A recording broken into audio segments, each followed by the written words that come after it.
Now we are live. Got about a 15-second delay before it comes to YouTube, but we're here. We're finally gonna finish this video. Got my computer fixed. Not sure what happened there, but yeah, just let me know if you need me to pause the video and we can go from there. But yeah, well, so this will be interesting. Hell yeah.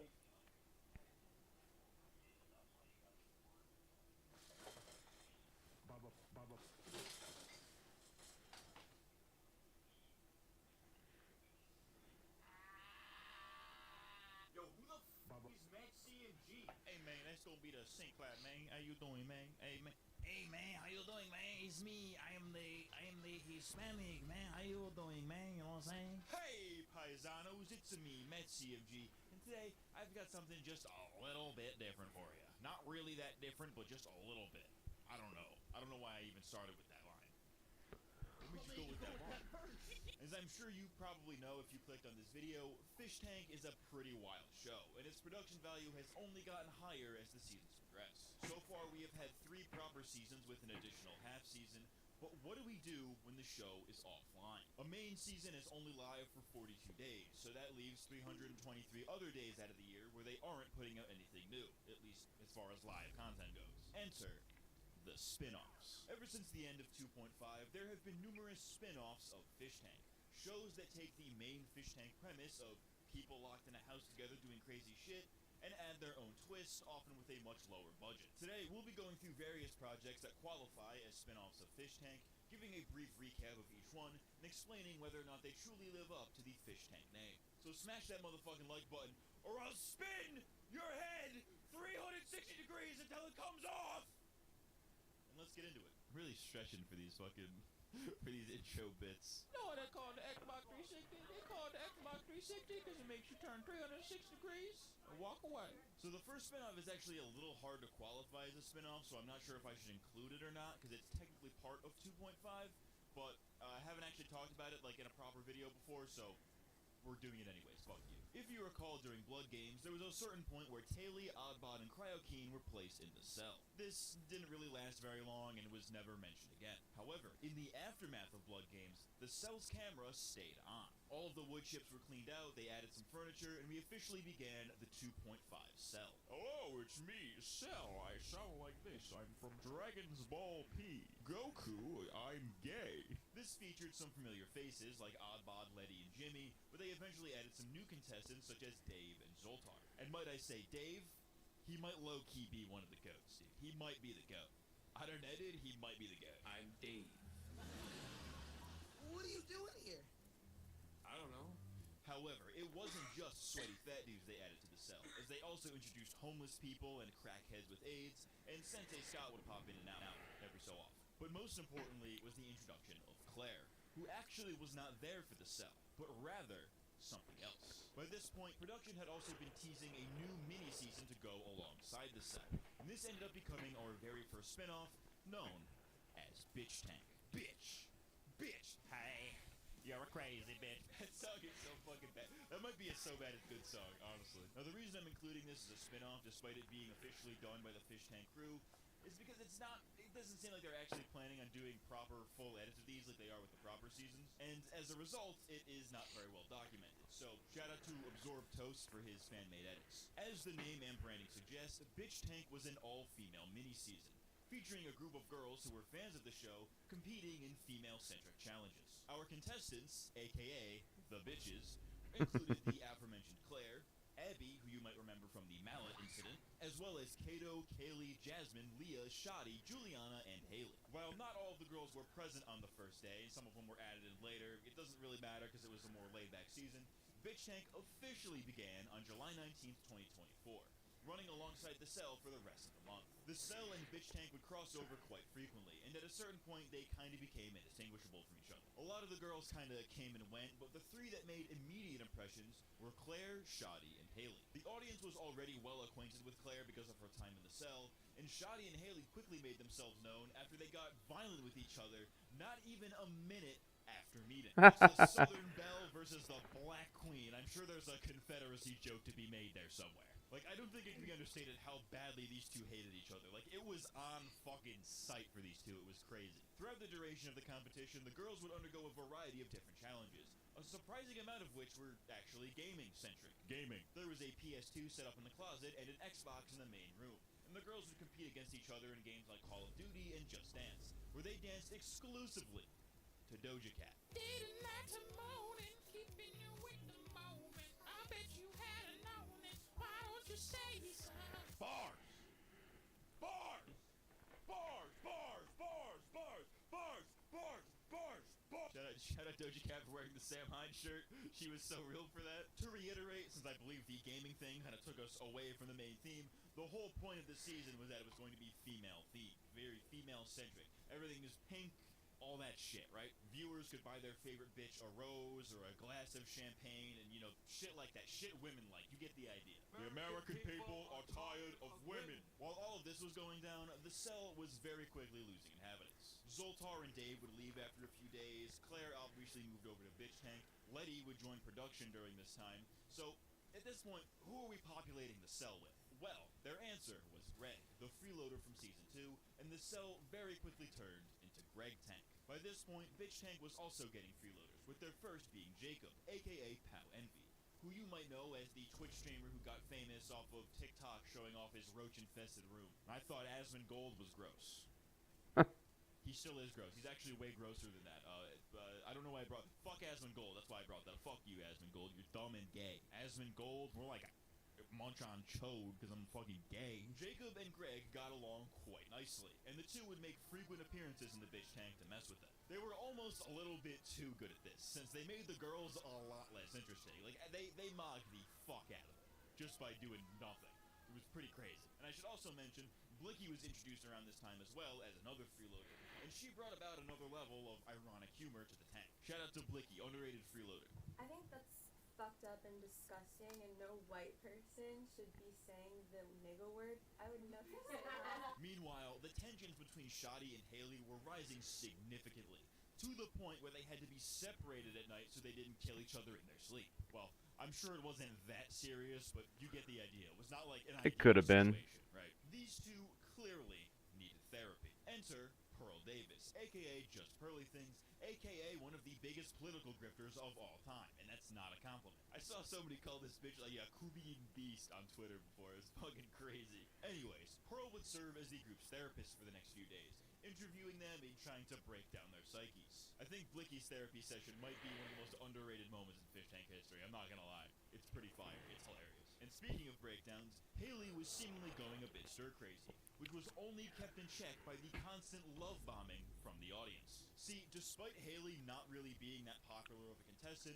production thought it would be funny to gaslight her into thinking that she had a hardcore dedicated fan base called the Haley Gang, who would constantly send her fish toys and positive TTS messages. She completely believed this, and would play it up for the camera anytime she received even a modicum of positivity. It was pretty cruel, all things considered, and the finale was just the cherry on top. It came down to the final two between Shoddy and Haley. The Bitch Tank has been converted into a science lab, with the girls being put through all kinds of science-themed challenges, such as being lab rats in a blind maze, among other things. Their final challenge was Fish Tank's take on the Milgram experiment. If you don't know what that is, this was an experiment in which test subjects were told by the scientists to administer electric shocks to another person behind a glass window. In reality, the people behind the window were not actually hooked up to any machinery. They were simply just actors. The test subjects were told to continue increasing the voltage to the point where the actors were screaming out and pleading for their lives, with the goal of the experiment being to see how far people would truly go and compromise their morals if an authority figure told them to.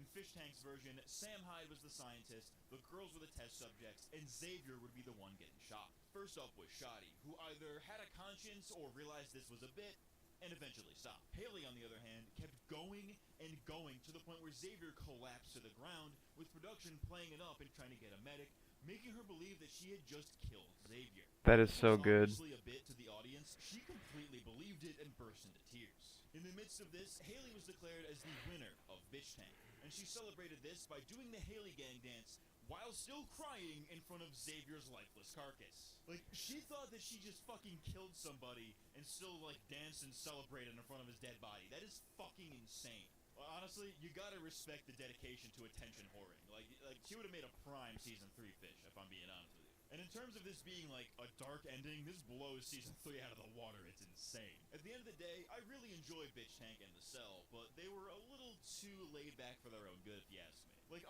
on one hand, it being so laid back certainly fit the summertime vibe, especially like post-Blood games, right? But on the other, it felt a little bit too casual when actual challenges were being imposed, so you couldn't really keep track of who was winning and who wasn't, you know? That being said, though, I absolutely love the format. Like, in the future, I would love to see more things like Bitch Tank, like, you know, like a mini-season with, like, a very specific theme around it. Just kind of keep building up the Fish Tank lore a little bit, you know?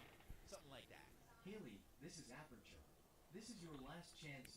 You need to say the N-word with a heart. Our 10 times or I'm done with you. Hey guys, I'm Steve-O. I love doing drugs and eating calm. So before we get to our next spin-off, some context, and I guess you could actually probably qualify this as a spin-off on its own, but just for context, shortly after Bitch Tank ended, Jet and production gave all former contestants, freeloaders, and even some high-profile chatters access to stream to the Fish Tank site. It's like Twitch, but you're allowed to say the N-word. Fans have since dubbed this era Stream Stars, and a few characters would use it pretty consistently. Greg would co-stream his regular streams there, Oddbot was doing Radio Daisy pretty much 24/7, John was streaming with Josie for a little bit. We even got a rare appearance from Damiel playing Fortnite. It was kind of like a hub to showcase all the former contestants and their regular non-tank content. Now, the reason that I bring this up is because one of the best users of the Stream Stars format was Jacob, who we mentioned earlier. At first, he would just do his regular Twitch streams there, but he would later utilize the site to create his own Fish Tank season. Pow Tank premiered on September 30th, 2024, with 2 camera angles of the same room. It started off with just Claire and Abby from Bitch Tank, but they were later joined by a guy named Rusty. They were also joined by Letty and eventually TJ, the winner of Season 2, with later appearances from Shoddy and Creature from 2.5. It was essentially just them shooting the shit with the occasional challenge here and there. Well, I use the term challenge a bit loosely. Challenge is a bit of a misnomer. It was mostly just Jacob barging in and making them do shit, you know? There was no, like, reward. Nobody was really keeping track as far as I'm aware. You know, but the point is he made amusing shit happen. They even brought in a karaoke machine for them to do karaoke, which was something that... That was literally... Okay. That was literally Jacob stealing from us. I never watched this. Have you watched any of his show on this? No. Anyways, so you know Jacob, he came to Bro Tank, right? Yeah. Yeah, you watched Bro Tank. So what happened was, he was a guest on our show first. Our show happened before his show, and it was kind of funny because we had another show coming up, which was like the one we just did. We were just like talking about it, and he told the dude in the car that was taking him to the airport. He's like, "Yo, that was a really good idea. I got some ideas. I think I'm gonna start my own show." And he was like, "What?" He's like, "Yeah, I'm gonna do this. Like, I'm gonna start my own show."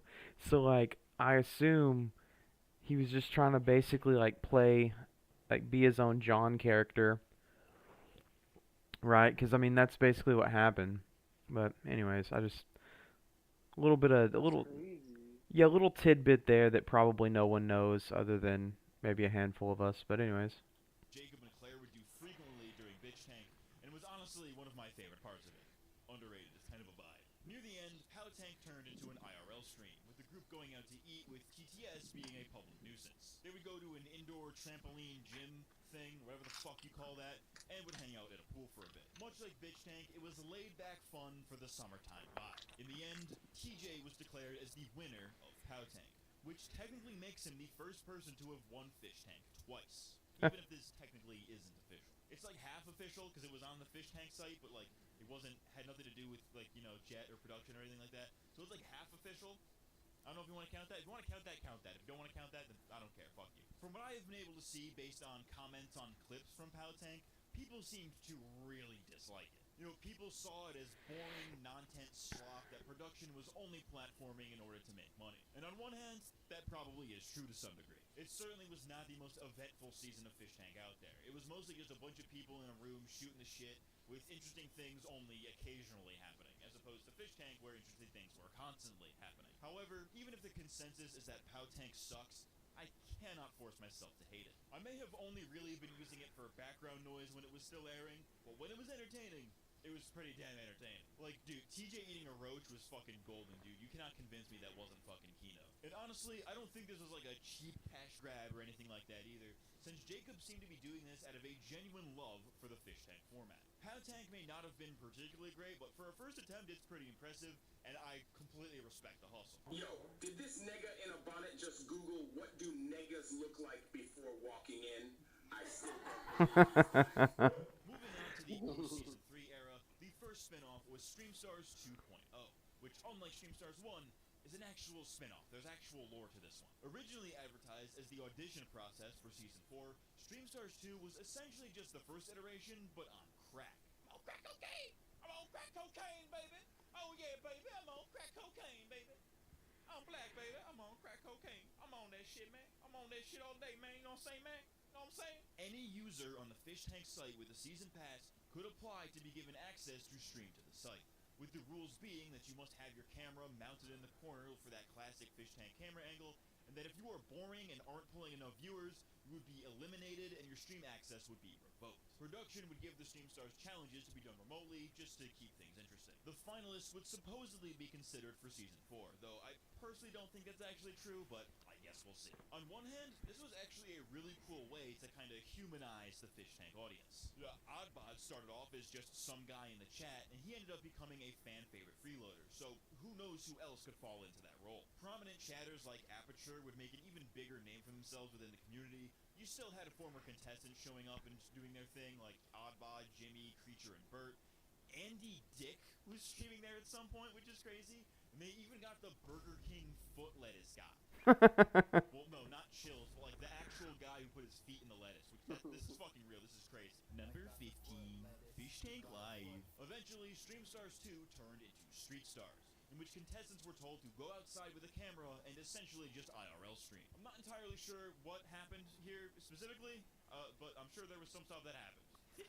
This culminated in a meetup in New York on March 23rd, 2025, in which Ben and Jet would take live auditions for Season 4. I don't know if this actually really went anywhere, but I guess we'll see. I'm pretty sure that whoever won StreamStars, whose name is escaping me at the moment, and whoever won the quote-unquote live audition process in New York were both confirmed to be on Season 4, though, again, I don't know how true this is actually going to be. This is the gaslighting show, so how the fuck do I know anything? StreamStars 2 was a lot like Pow Tank, in the sense that most of the time, there wasn't really anything all that interesting going on, but when crazy shit did happen, it was some of the most entertaining shit you'd see all day. Like, there were certainly some funny clips to come out of this one, no doubt. However, to get to those golden moments, you have to sit through hours and hours of these greasy, nerdy freaks who, let's face it, are the main demographic of this show, doing absolutely fuck all. Believe me, I'm a greasy, nerdy freak too, and I'm a fan of the show, so it makes sense, alright? Listen, I'm being self-deprecating, so that way I'm not being a complete dick. This is one of those things where I wasn't really watching it that intently, and would end up getting my lore secondhand through Twitter. And if my brief recap and synopsis of this has shown, that's pretty obvious that I got my lore from this from Twitter. I think the most substantial event that came out of this was when Chatter Jackoff flew off his dirt bike and broke his leg. That was pretty fucking crazy. But again, it's the kind of thing that you can't really predict. You just kind of have to sit around and wait for something interesting to happen. Correction.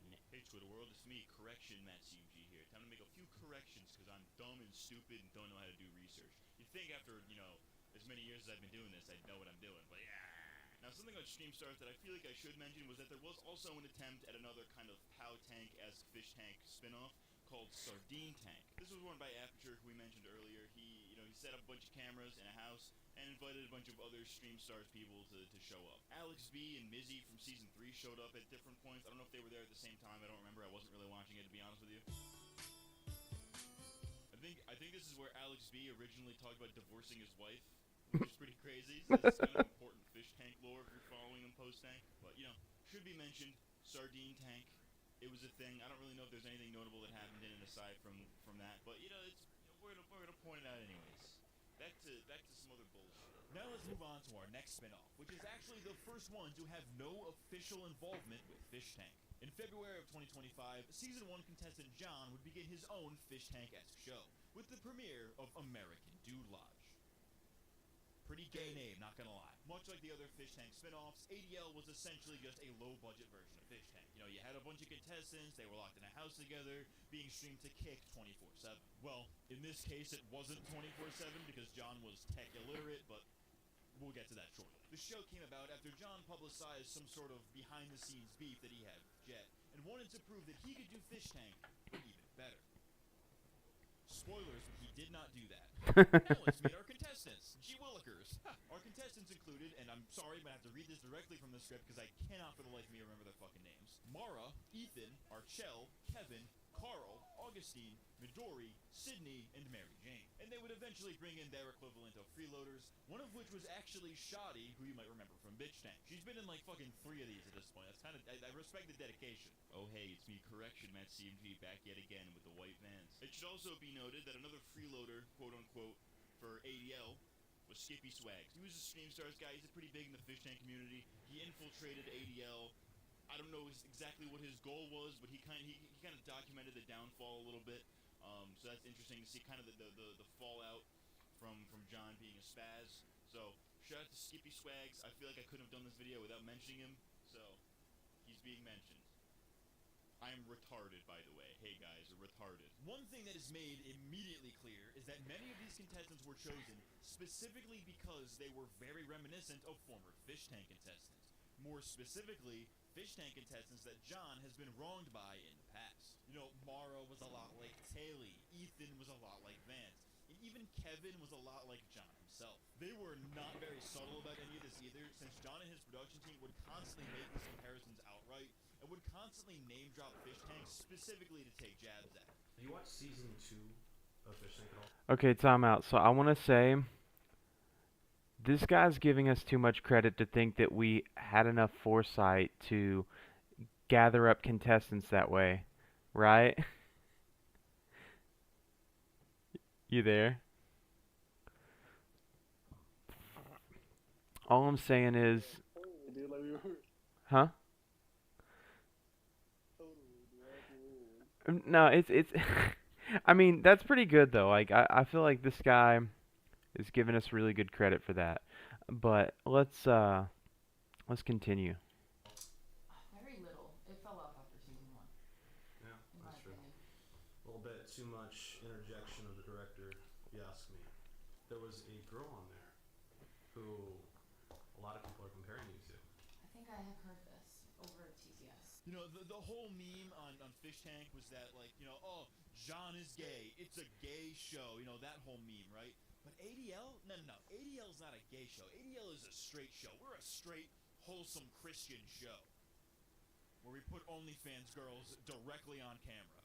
Crazy. Much like Fish Tank, viewers could send TTS and pay to fuck with the contestants. Except instead of fish toys, they were called boy toys. John is really not beating the gay allegations. As you might have guessed, this ended up being an absolute That's shit as well. Since that's pretty good. John denied any TTS that criticized or made fun of him, but nobody was actually willing to pay for boy toys if they weren't even guaranteed to see them. Because, as you might have guessed, John and his production team have zero concept of how technology works. Instead of having cameras mounted in every room like Fish Tank or literally any other reality show does, John instead opted to have one of his crew members simply stream everything from an iPhone, which went about as badly as you'd expect. Okay, that's somewhat true. I remember I was doing a lot of research for this, and I'm like so technology illiterate. I was like going online and like trying to figure out what we needed to do all this stuff with, and whenever I would like take this to them, they'll be like, "Yeah, don't worry about it. We got it all taken care of. Of course we know that." But Yeah, dude, like I was so amazed, like how much like information I legit took in like the same way, dude. Like fucking, I remember getting hooked up with a Discord with Savactic, and like he would call me and like help me like set up the fucking cameras and shit. right. And like it's crazy the information that we were just taking in all at once as a unit, but we were taking that shit, dude. Like it was a little more polished, like in the middle ways of the show. True. Like, It got better. It got better. It got better and it got worse. I'll be honest. Like there was some things that we had figured out within the first 3 or 4 days, and then it's like halfway through we just forgot it and had to relearn it. really what it was, like we all learned it. It's just everyone who really had like been working with equipment heavily, heads on. Hmm. That's the point when most people had to go home. So at that True. point, like once we had it all polished, everything buttered up, everyone who was manning everything left, and we were kind of left with the bare bones of what we all had learned. So it's scrapped again. It was just like a True. Yeah, I'll say like that's if we were all there, it would have stayed consistent. that's true. That's true. Yeah, we did have a few people leave that were like really good at certain things. But I even remember like during the first show, it was like I had just started streaming at that point and gotten a computer for the first time ever, like the computer that I'm on now. And I taught myself a lot, like how to do streaming and stuff. And I remember like helping the dudes like set that up in some ways. But I don't know, man. I think it probably could have been a little better, but you know, it could have also been a lot worse. So we just have to be okay with that, I guess. But Dude, we can The always audio just was say it's on purpose. yeah, no one would know. horrendous. The stream would cut out for hours at a time, so it wasn't really 24/7. There was zero sense of scale, and there was pretty much no way of knowing what was going on at any given time. Even the ADL digests that they were putting out were not very helpful, since they started like 2 days in, skipping all of the introductions basically, and nothing of real value was gained from them whatsoever. Like, I legitimately can't tell if these were made by John or somebody on his team, or if they were made by like a fish tank fan who just made them ironically to shit on him. Like, I can't tell if the ineptitude is on purpose. It's a little unclear, but one thing that was clear is that nobody was watching ADL because they actually enjoyed it. As far as I was able to find out, because this thing is not very well documented, ADL only lasted for 22 out of the planned 27 days, with most of the original contestants still there as contestants. How were they doing eliminations again? What the fuck were they doing? The show ended early because apparently somebody on John's production team leaked Mary Jane's nudes, prompting a physical What? Whoa. Is that true? Wait, was it Blue? I heard some shit. So a little lore drop.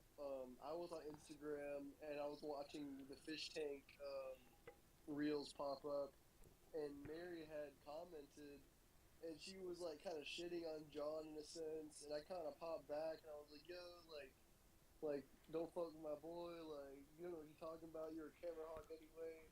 And she came back and was sort of like saying some shit about like how Blue exposed her or whatever, and some shit. I didn't. That was the first time I heard about it. But she was popping off at me in like a comment section. I don't know if like it really aligned. But I really like. I didn't see how deeply that line was there. I thought that was because of the like that fight was legit because of the mustard bit though. Like that was legit because Mustard. What do you mean? Because fucking Blue threw the mustard into the floor, and while they were cleaning it, and it made them all have a confrontation. So I don't think that fight was because of any news getting leaked. Wait, no, he said he left because of that. I thought he for sure left because he got like in that fight though. Oh no, that's true. That's 100%. So this guy I think is wrong with his information. No, they did get in an argument. I don't think it had to do with the nudes, but yeah, Blue left because he got in a fight. I know that's true. So, but yeah, no, that's crazy. I did hear, now that I think about it, it took me a second. I did hear something about the nudes, and I think it was Blue. I think Blue somehow got the password to her phone and like recorded stuff with it on his phone, and I don't know. I assume it was him that did that, but somebody did do that.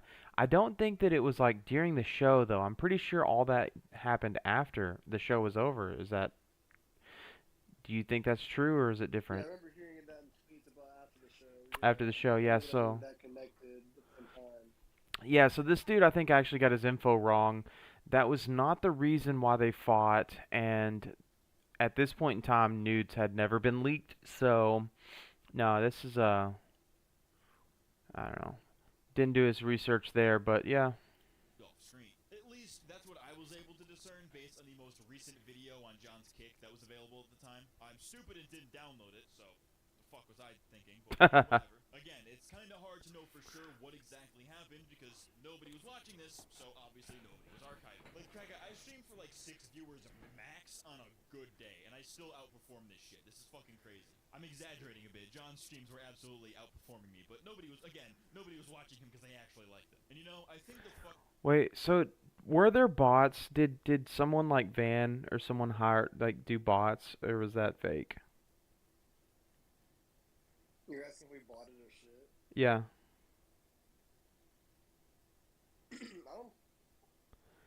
I didn't hear any word of that. Like, I'm pretty sure, like consistently from what the comments we were getting, it looked like we were like pretty much getting the right type of viewership. Right. Somebody said that, but you know, people say that, so I don't know. I just was gonna ask. I'm not gonna say that's true because obviously I don't know, but someone said that, and it's probably not true. But anyway. Yeah, I think we're like, cause I remember it like it ranging. It was never just like, oh, they got consistent like bot type viewage. I remember like some days when something really big was happening, or if it was a holiday like Valentine's Day, that when the views were crazy that day. We weren't even doing that much. True. Yeah, true. Hold up, I just got a private message. There were no bots. Okay. Well, I got a message from a trusted source. No bots, for the record. Fucked up thing is that if John had played his cards right, this might have actually been something worth watching. A clip from the show of one of the contestants snapping their ankle went viral on Twitter, and this was on like day 1. They were basically just handing John the keys to success on a silver. Dude, hold up. Have you watched that ankle snap though? Have you like? I watched it so many times since that happened, dude. I was like, it made me feel so weird when I watched the actual clip. Dude, I watched it a couple times in a row. It looks like. Sorry, I'm trying to back it up. It looks like she broke her freaking shin. This might have actually been something worth. It could have been her. From the show of one of the contestants snapping their ankle. Oh shoot! One more time. Handing John the keys to success on a silver fucking platter right there. He could have very easily capitalized on But it always, dude. I almost want to see that from a different angle because it always looks like it snaps like right at the shin or something. I don't know. I could never figure out why it looked that way, and then nothing happened. But that was crazy. We should. Like, she healed up so fast.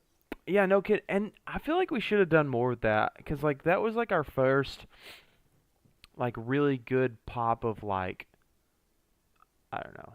No, not like attention, I guess you could say. Like that's when we really started getting a lot of attention. And like I know we did like a little side video with it and stuff, but like that was it. I think it was just like, you know, the 15 minutes of fame or whatever, and then it was kind of done. But anyway. Truly stuck it to Jet the way that he wanted to. But like I've alluded to, John is not very good with technology or social media. Despite being advertised as a fish tank competitor, ADL completely lacked anything that makes fish tank interesting. Chief among them being entertainment value.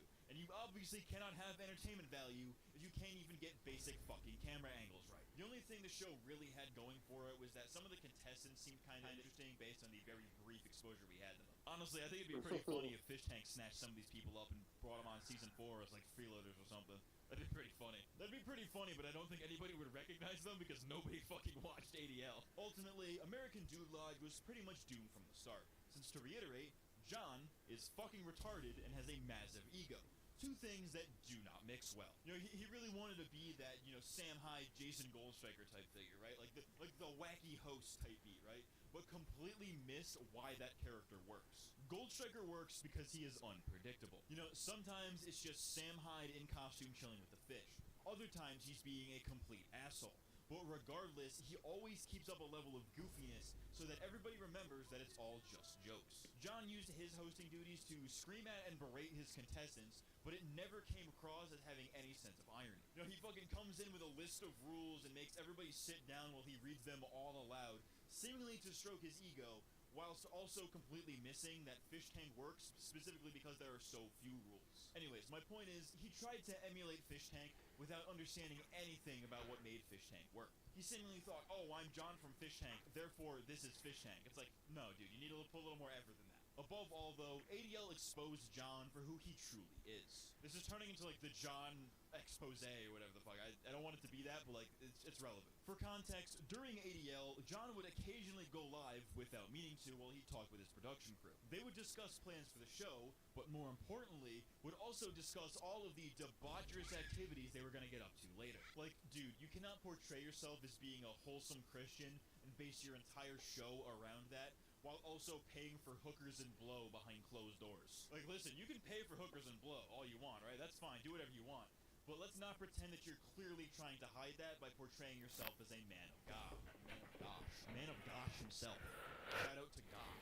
John is one of the most insecure people from the Fish Tank realm. Certified lolcow material, and fans have done an absolute 180 on him since his season 1 days. But, unlike Fish Tank fans who wish for his downfall, I can only hope that John can learn from his mistakes with ADL and everything that happened regarding it, and, you know, maybe become not a piece of shit. That's my hope. I'm gonna give you the wholesome version. Now, me personally, I think, Fish Tank is gay and retarded. Tune into American Dude Lovers today. Backpacking each other to a 100 viewers daily. American Dude Lovers. I don't fuck with John because he wants to be a pimp and he wants to get Fish Tank fans to sign up for OnlyFans so he can shoot content with them, is what he says to the manager. So that's disgusting to me. And lastly, for the spin-offs, until they inevitably do like 15 fucking more. Say that again? Did you see that before? No, I haven't seen that clip, no. Yeah, it's crazy. I don't like. It's been a bigger moment too. I know. I really feel like if we just planned a little better, dude, the show could have been like 10 times better. I mean, I feel like we were like teetering between like something truly good and special and then just like dog crap. Like I think if you like take the like all the technology fails out of it and then like if we just had like a more cohesive, like we were trying to do that with like stuff, but like I don't know, like we sort of lost all like the cohesiveness like in the story, you know what I mean? Because we had kind of a story. Yeah, and like at this point, I feel like from what we've learned, like, I feel like there should be something like put to fruition for something else to be out in the air because like it's so much now. Like, it's like such a learning project. Like it's inspired me to do more things. True, yeah, and it's just like it's one of those things though too. It's like you don't know what you don't know, but like it also takes a level of like experience to pull something like that off. You know what I mean? It's like you don't start with like a hit unless if you have people who have worked on like hit shows or like have enough experience in that area. You know what I mean? Yeah, it's a very niche, different thing to be in for sure. Because it's like it's one of those things too, and I remember talking to the other guys that were on Bro Tank, which the one we did a few months prior, and it was like we learned a lot, and then it's almost like we turned around and we had to relearn what we learned before, and then we did kind of use some of our experience and made it better. But it's like even though we solved more problems, it's like the problems were just different, and it was harder. It was a bigger show and it was a harder show. But I don't know, man. I don't know. It's bittersweet. Like it to me, it feels like it was good, but it could have been great, I think. For season 4, Yeah. Segregated, which as the name suggests, was created by Greg. Segregated was a week-long stream in which Greg would isolate himself on a set with basically nothing while he tried to entertain. His production crew, led by Frank Hassel and the Bunnies, would constantly find different ways to fuck with him, both with their own challenges and paid requests from the audience. The show went live on March 1st, 2025, and would continue for the next 8 days. Now, the thing that sets this apart from Fish Tank is that Fish Tank is a competition. You know, it's a social game, while Segregated was more of an endurance test. While Fish Tank contestants need to be both entertaining and play the social game in order to get an edge over the others, Greg's only goal during the stream was to be as entertaining as possible for as long as possible with whatever he had on hand. It's like Survivor Man, but for streaming. You know, maybe without drinking your own piss. You know, maybe you don't have to do that part, but you get the idea. Over the course of the show, Greg would do all kinds of activities, like getting hammered and trying to fuck with his production crew, the one-chip challenge, a lot of dancing and karaoke, and of course his production crew coming in and fucking with him. I think the thing that sets this apart from how Fish Tank fucked with its contestants is that the ways that they fucked with Greg were never malicious. You know, it was tame shit like hitting him with pool noodles and tickling him and shit like that. You know, stuff that would mildly annoy you, but is silly enough to where Greg would be able to play along. The wholesome nature of it was honestly kind of surprising, considering that Frank fucking Hassel was at the forefront of this. I think that Frank's involvement really adds a whole other layer to this, since Frank is obviously known for being a bully on Fish Tank and just generally a public nuisance, so seeing him just be kind of... Well, time out. What did he just put in his head? Did you see that?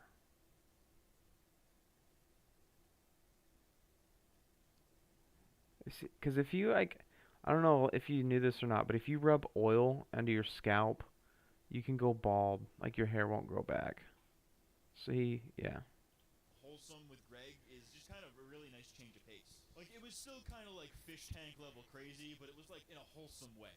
You know what I mean? Say, here's some Reddit chungus. Oh yes, I'm Reddit.com. I love Reddit.com. I am a big Reddit chungus. I love penis and cum and balls and cock and balls in my ass. I'm gay.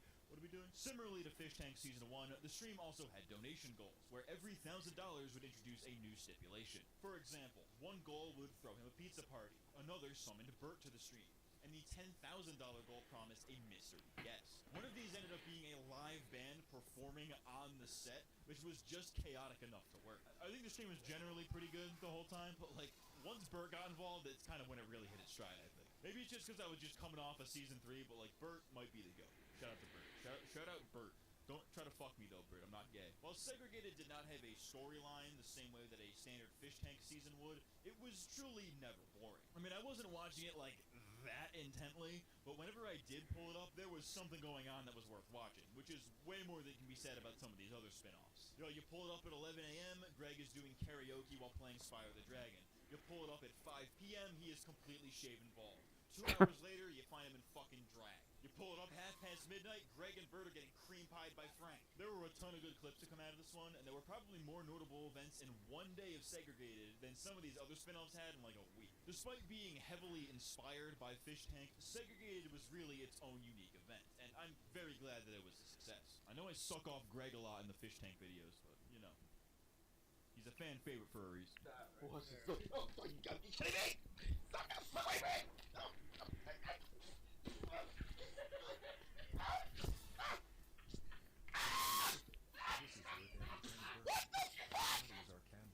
God damn it! You will be covered in fine.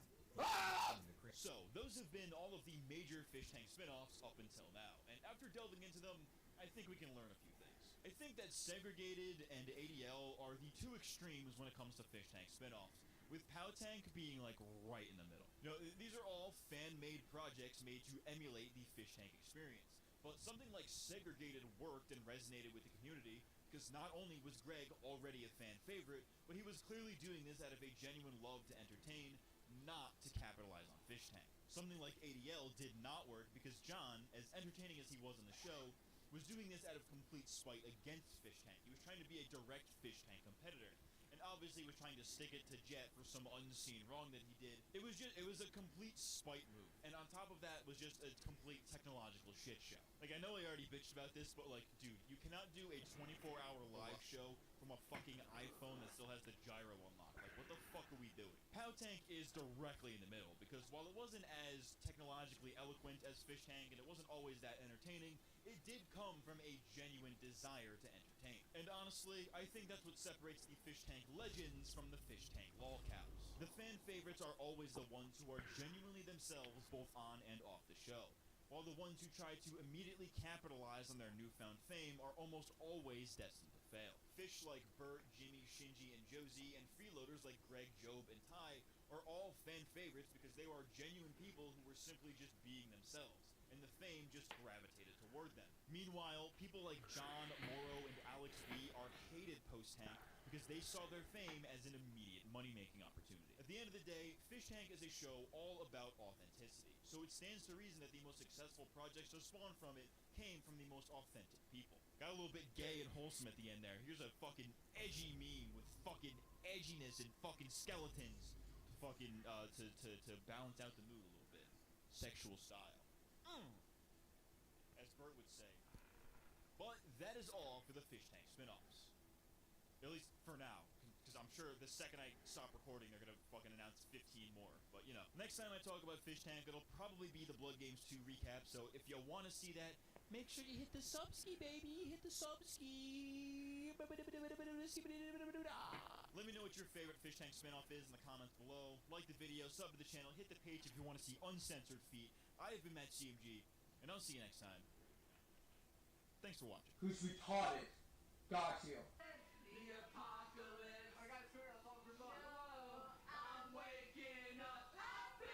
Whoa. Hold up. Here's the thing with Mary. What is this? Let's see what this In is. February of 2025, Season 1 contestant John would begin his own Fish Tank-esque show, with the premiere of American Dude Lodge. Pretty gay name, not gonna lie. Much like the other Fish Tank spin-offs, ADL was essentially just a low-budget version of Fish Tank. You know, you had a bunch of contestants, they were locked in a house together, being streamed to kick 24/7. Well, in this case, it wasn't 24/7 because John was tech illiterate, but we'll get to that shortly. The show came about after John publicized some sort of behind-the-scenes beef that he had with Jet, and wanted to prove that he could do Fish Tank, but even better. Spoilers, but he did not do that. You know, the whole meme on Fish Tank was that, like, you know, oh, John is gay, it's a gay show, you know, that whole meme, right? But ADL? No. ADL is not a gay show. ADL is a straight show. We're a straight, wholesome Christian show. Where we put OnlyFans girls directly on camera. Crazy. Much like Fish Tank, viewers could send TTS and pay to fun with the contestants. Except instead of fish toys, they were called boy toys.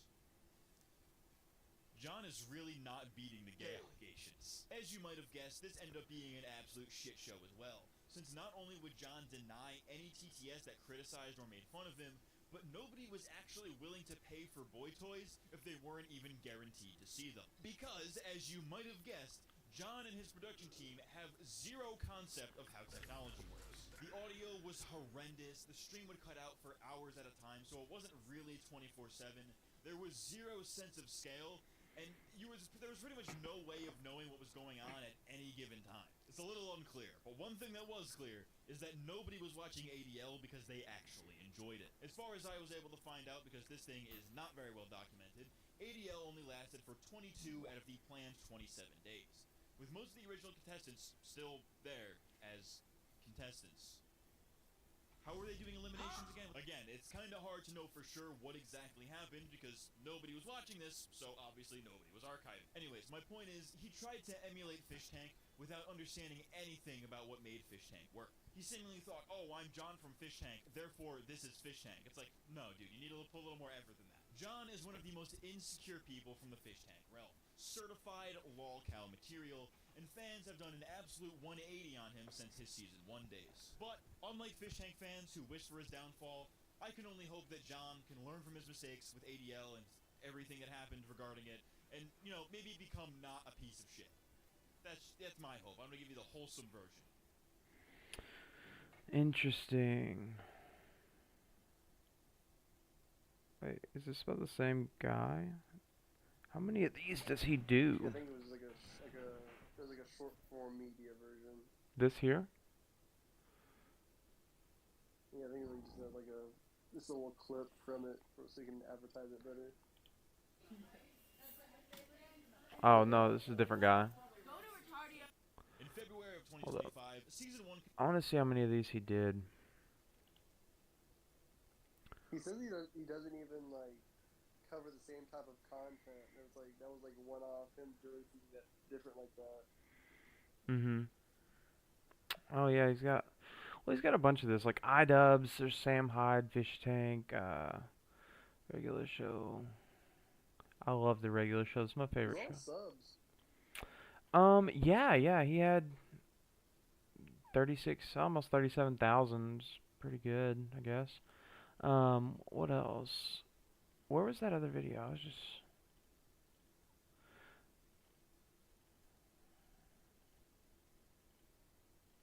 Interesting.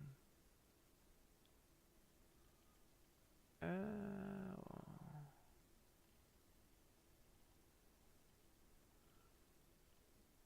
but I just Do you know who Chester Stone is?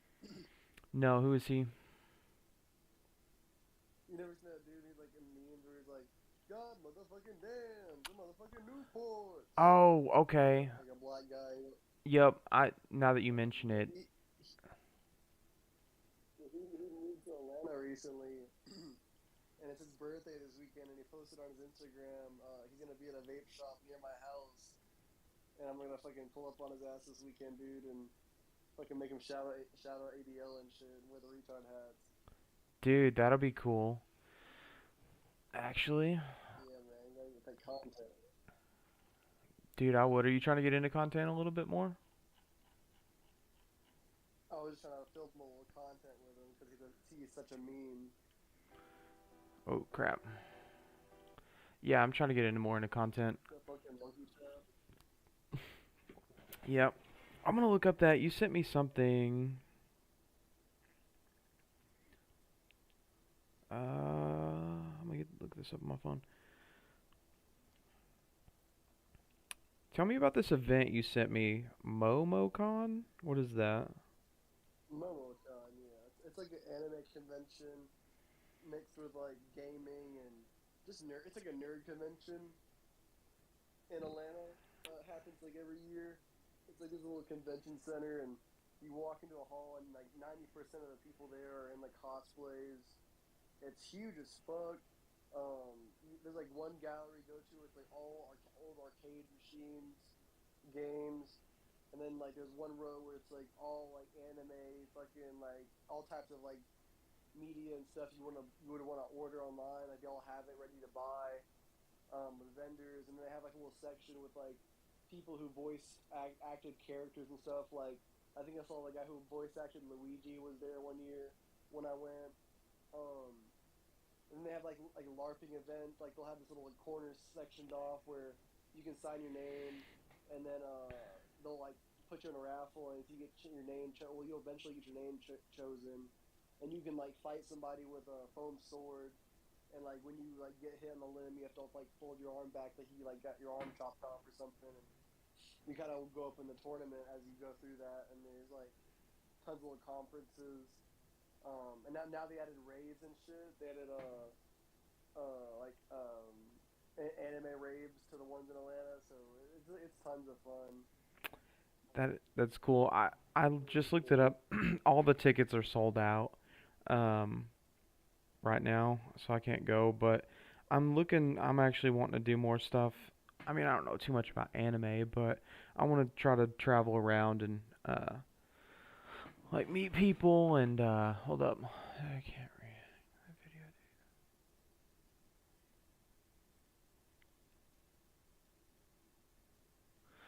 video. But anyways, yeah, no, I'm trying to yeah, just like go around. I want to travel a little bit and they do have Comic Con here where I'm at, actually, not too far from my house, and I'm thinking about maybe like starting to go to events down that way in that event center and just like seeing what's up.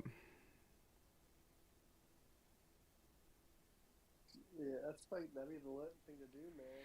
Fucking find the content near you, and that's where everyone. That's like where everyone's doing crazy shit and just being themselves. That's the best place to get content. Yeah, for sure. Oh man. You go ahead and see if you can get a press pass, so you can just go in there and they can't be like, oh, do you have the right to record here? You can be like, yep, excuse me. Yeah, for real. Oh. What's up? Do you guys have like the Renaissance Festival near y'all at all? Actually, yeah, I did. There's a big one not too far from here actually that I've went to once. Oh yeah, the Renaissance Festival is just leaving our area. I think this is the last weekend it's going to be in my area, and then it's going to move on to somewhere else in the tour. Interesting. Ours, I want to say ours comes around like fall. It's a pretty big deal Yeah, here. it's like Yeah, they have two actually seasons. They have a fall festival version, and they have like the one they do this time of year in the summer when school's out and stuff. Yeah, yeah. I'm gonna trying to remember when the one I was. But anyways, it was cool. Yeah, yeah, I fuck with that shit, fairy tale shit, IRL. Yeah, you dress up. We didn't really dress up that when we went. I wasn't that prepared, but I'll probably be more prepared next year. Yeah.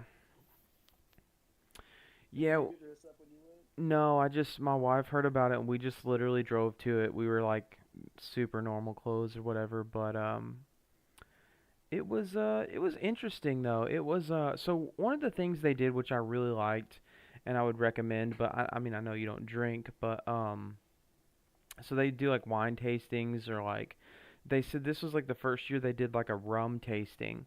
And so what it was is they would give you like like 4 shots of rum, different kinds, and they would tell you like the history of rum, where it comes from, like how it changes from like different parts of the world. And what they would do is they would give you like a small plate of food and they'll be like, "Now eat this and then take a shot." And it like enhances the flavor. And it was really good. I was super surprised. And they would do that with like wine tastings.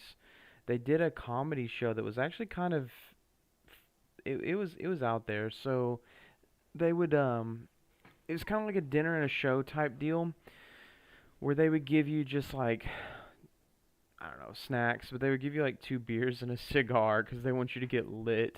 And then they would do a bunch of like improv.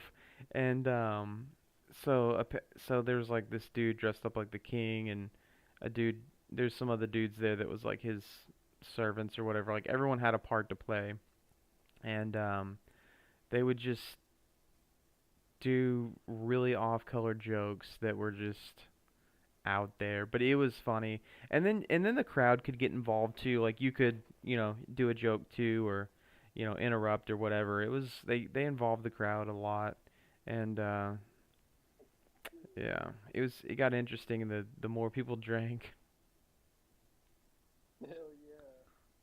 I always thought it'd be a really interesting place to do mushrooms. I've never done that, so I mean I assume it would be. There's a lot of different stuff there. I mean, 'cause everyone's like drinking, everyone's in loose. Like I feel like you kind of blend into like the sense Oh, you definitely would. of just being loose and kind of out there. Like you really feel like you're in Shrek, dude. Yeah, that's true. They had a lot of different stuff for sure. They had stuff for kids there too, which I didn't do any of that, but apparently they had like little kid events where you could take kids to see like jousting or whatever. I don't know, but Yeah, any but what's your rating on that guy's video? What's your full opinion on what that guy made? yeah, that's what I wanted to say. It was I thought okay, so what I thought I hadn't seen that before. So what I thought that I was gonna see was more of like a full on video specifically about ADL. So I was actually kind of confused as to why like 15 minutes in he was still explaining like spin-off stuff. Um I don't know, it seemed a little inaccurate. Well, more than a little. Um like I feel like the big thing was like he was talking about like the fight was because of like nudes getting leaked and stuff, which wasn't true. The fight was for different reasons. I mean, the tech stuff, like all the tech issues, yeah, I mean, that's true. I mean, yeah, it sucked. It was part of it. It was probably we should have been more prepared for sure. Um, I don't know, just kind of inaccurate. I mean, he, went in saying like, oh, all these other shows and stuff like this, like, that's his opinion and that's cool. He's comparing everything, so it's cool, but, um, I don't know. It just feels like he was putting out a video. He didn't necessarily do all the research. You're gonna dig a little bit deeper. He was gonna. He did make a bigger chunk for the ADL section, and if he was gonna focus more in on that, he could have actually done his due diligence because like the whole shit about him mixing up the nudes leak with reason why so said member left and the whole show and had to end early. If you actually watch the video he put in the clip of the fight, you if you would know that it like you would see it started because Blue made a mess and then they started arguing and then it turned into a fist fight Yeah. and then you would see how the cameras cut. Yeah, that you would like see it like all happen that one tiny clip, Mhm. and he somehow just got that mixed up. I don't know. True. I think that he wanted to put this video out because I mean, I don't know. One of the things I was just looking at his content. It seems like he does this type of content and he knew that it would be, you know, on brand for him, but he just kind of put it out without like, doing the due diligence like you said. And I don't know. It could have been better. I honestly thought that it was going to be like all about ADL, but it wasn't. It was about like like half about ADL, and then the other half was about like pretty much every spin-off that there is. Um, I don't know. I think that he was definitely going in on John. It seems like he doesn't really like John, which is like cool, that's your opinion, dude. So I get it. Like everybody has the people that they like and the people that they don't like. And there's a lot of angles there, but I don't know. What about you? What did you think? Yeah, I kind of agree with you mostly. He did a little more diligence digging, and he for sure